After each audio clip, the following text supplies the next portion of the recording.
La verdad que no preparé nada, no les voy a mentir, pero cuando me mandan el tópico de que querían que trate mi exposición, me hablan de disciplina, interdisciplina, transdisciplina, y en realidad creo que para hacer un toque más honesto con mi trayectoria,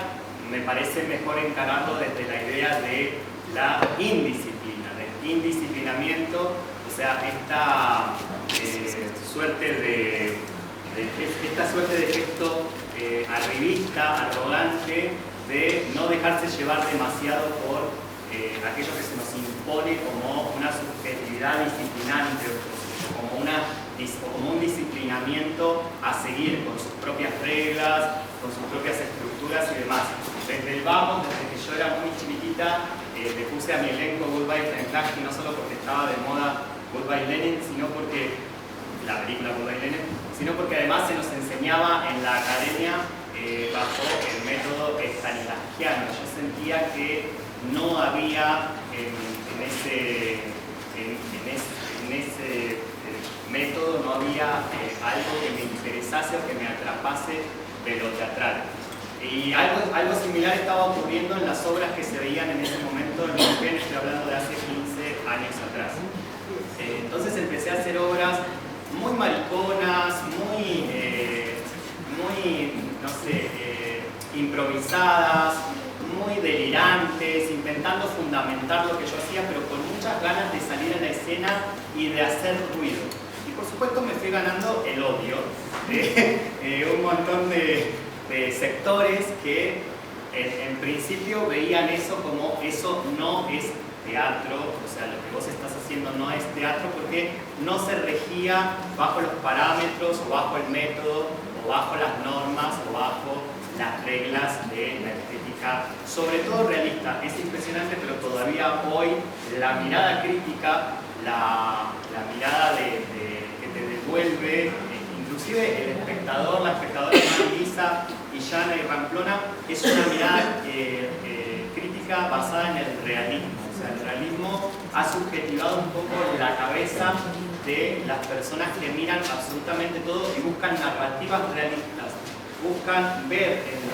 los procedimientos estéticos, ya sea que hagan estéticamente lo que sea, un cuentito, una narrativa, una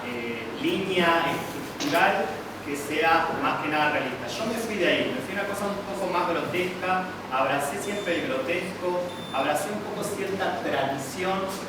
payasesca, bufonesca, criolla, campesina que había en mi ciudad, que todavía hoy existe, y todo lo apuntosé un poco más. Cuando digo que la gente me miraba con bronca por lo que yo hacía, lo digo también en un sentido porque digo, la cuestión de género hoy está en la agenda de todas las instituciones, de todos los medios, pero hace 15 años atrás no era tan así. Hace 15 años atrás había inclusive como hasta un machirulaje en la mirada con la cual se veían mis obras, en la cual yo no podía poner en escena cuestiones disruptivas en el orden de lo temático, ¿no? O sea, esta cosa que un poco pasó en los 80 en las ciudades más centralizadas, como Buenos Aires, donde había un travestismo paródico, un travestismo crítico, podemos pensar en lo que fue el paracultural y demás, empezó quizá a pasar en Neuquén un poco con el ruido que yo empecé a hacer hace 15 años atrás, poniéndonos en culo, desvistiéndonos, rompiendo los lenguajes, chapando entre varones, chapando con veteranas, con veteranos. O sea, ponía en escena un desconche que llamó, digamos, la atención en su momento. Ese odio que en ese momento produjo aquello que me tocaba hacer en ese momento se fue transformando hoy en día, gracias a la corrección política, en una suerte de resentimiento en mi contra, al punto tal de que se han llegado a inventar denuncias en mi contra de gente que yo me he dedicado a cuestionar. Que vengo de una época en donde se discutía álgidamente, la discusión era una provocación misma, existía la intransigencia, existían las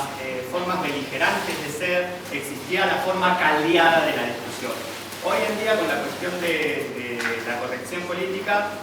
nos vemos todas un poquito a bajar la cadencia, lo candente de nuestro lenguaje. Todo el tiempo sentimos como nuevos dispositivos que, por lo menos a mí me pasa, que nos invitan a aplacar un poco nuestras formas de debatir, de discutir, de estar en escena y de desplegar nuestras ideas.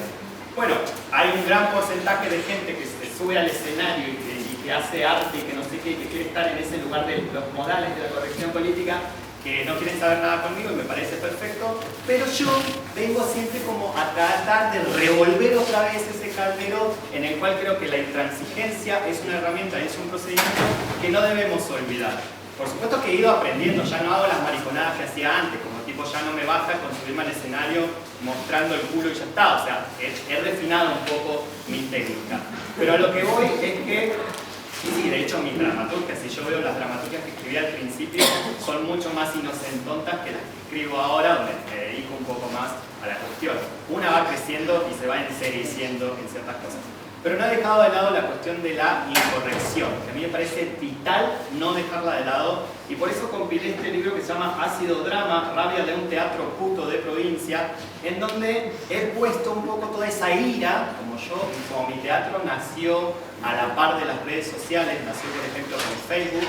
Casi siempre que terminaba de hacer alguna obra, hacer algún espectáculo o recibía una crítica, yo iba toda eufórica y armé un personaje en el que ponía en redes sociales lo que me pasaba y discutía en redes sociales con la gente esa que me había dicho eso, porque encima eran mis seguidores o éramos amigas, discutía un poco a través de esas publicaciones. Cuando edité mi primera antología no le importó a nadie, el teatro importa muy poco, no le importó a nadie mi primera antología de obras, y cuando venían a comprármela me decían, ¿dónde están esos textos virulentos que vos escribiste una vez en Facebook? ¿Te acordás cuando hablabas de los actores varones que no se animaban a ponerse una pollerita, no se animaban a ponerse una tanguita, entonces para vos no eran actores? Bueno, todo ese tipo de texto, todo ese caldo raro de cultivo, ya son las mañanas, ¿no?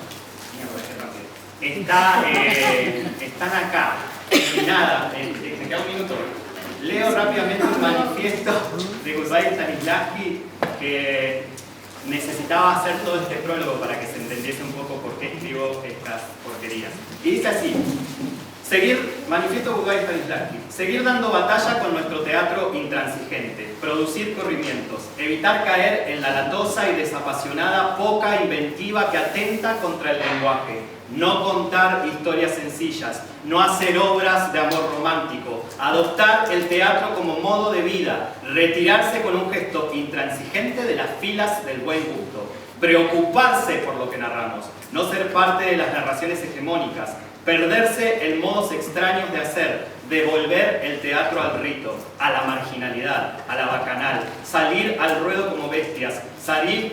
al ruedo como monstruos, salir al ruedo con un nuevo cuerpo, crear nuevos deseos, crear suburbios, transitar los bordes, crear zonas de experiencia intensa, habilitar trayectorias desobedientes, trayectorias disidentes, reafirmar las prácticas marginales, entregar por entero el cuerpo al ritual orgiástico, entregarse al éxtasis nocturno, coger con el teatro, sacar el teatro de ese lugar castrado al que lo han llevado las lógicas de consumo y el teatro envasado, marcar la diferencia entre ser actor, entregarse por entero a la actuación, y hacer teatro, hacer existentes las voces parias en medio del hundimiento universal. Teatro delincuente, teatro ilegal, teatro incorrecto, teatro desobediente, teatro ladrón, teatro piquetero, teatro sin expectativas, teatro prestidigitador, teatro rasca, teatro pobre con sillas de plástico, teatro para pocas, teatro antiburgués, teatro fronterizo, teatro del margen.